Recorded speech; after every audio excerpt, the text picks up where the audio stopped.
It took me almost dying to stop and go, hey, this isn't worth it. Being big is not worth dying. You're taking drugs, you're trying to get bigger and bigger and bigger, and you're getting sicker and sicker and sicker. That's bigorexia.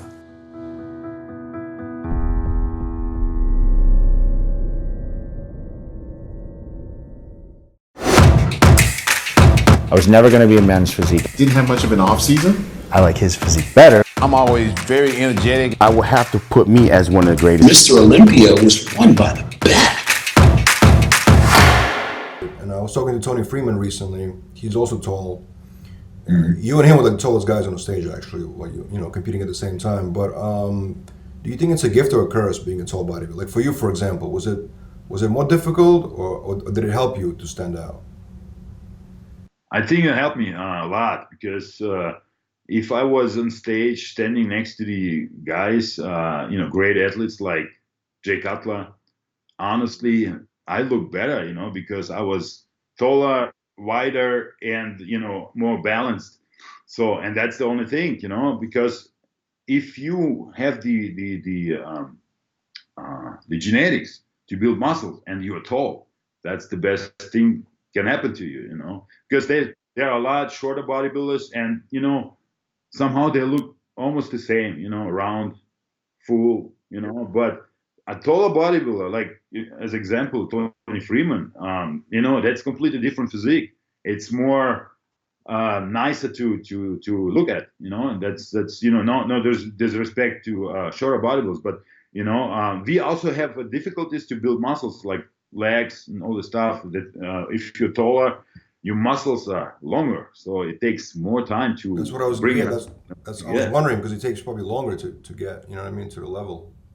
Yeah, but honestly, I kind of had great genetics also for legs, because in the first year of my bodybuilding career, I would say, I didn't train legs at all, and before my first show, I started training them 2 months before the show, and they matched okay. And the year later, when I was completely training everything equally, the legs were almost too big for my upper body. So, yeah, usually it's not normal. If you're taller, the legs are long, muscles are long.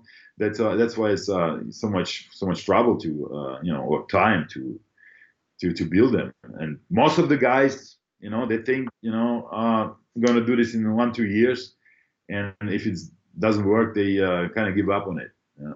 But it's not, you take a lot more time for that as a taller bodybuilder.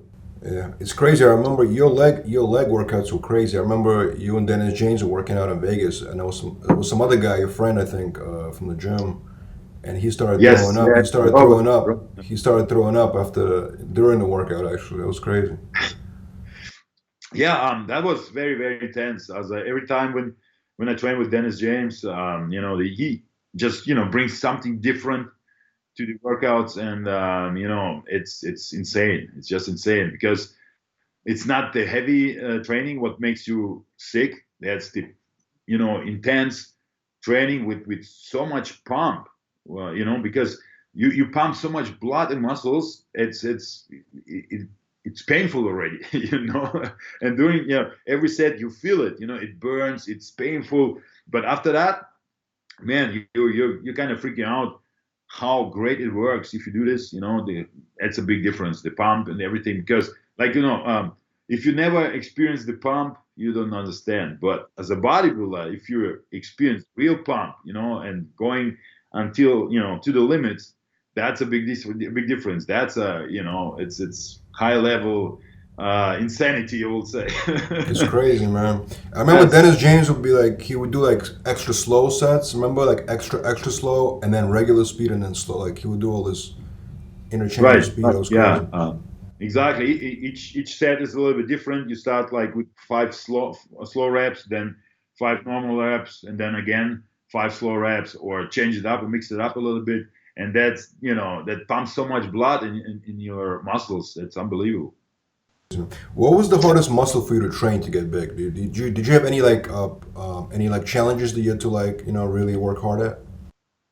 I think my back, because at the beginning my back was good, but not good enough compared to the top guys because they all had already all the separation details in the back, and I wasn't able to bring it.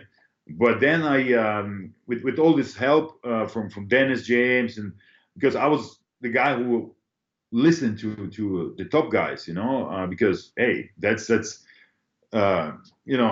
it's worth to take a minute to listen and try it because they have experience. So and then I started working a lot with Dennis, flying over to Phoenix and stay for a couple of days to just training back and hamstrings, to get this pump in. And after a few years, you could see a big development on the details in the back. So I think everything works, but just you need to be on it. You got to do this. It just takes some time, but you need to invest the time to see the progress you need.